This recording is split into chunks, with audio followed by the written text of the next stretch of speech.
Alors on commence tout d'abord par brancher. Et, on prend le joystick, on branche sur l'Arduino. Vous voyez un tout petit écart là. Alors on fait en sorte que ça soit complètement branché des deux côtés. Alors, hop. Le câble d'alimentation il est branché. Ça va, c'est allumé. Donc cette étape est terminée. On va alors partir sur internet.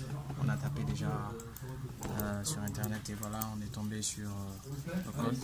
Parce qu'il faut être sûr que ce soit le code qui fasse marcher le composant et tout. Le composant, je veux dire. Alors on copie le code. On vient dans Arduino. On le colle. Et après on va envoyer. Donc ça veut dire que les écritures sont blanches, donc il n'y a pas d'erreur. Donc ça veut dire que ça va. Et bien sur l'écran. Le code il est déjà mis, après on valide et juste on l'envoie. Et les écritures sont blanches, ça veut dire qu'il n'y a pas de souci, il n'y a pas d'erreur à travers dans le code. Et on vient voir dans le moniteur.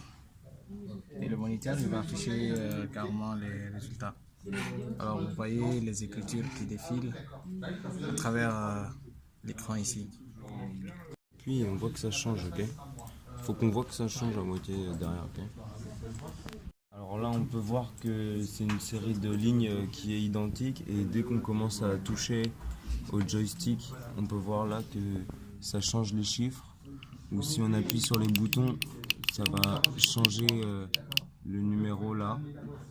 Alors on voit que c'est interactif, que quand on appuie ou qu'on touche le joystick, ça change le code, ça change les lignes.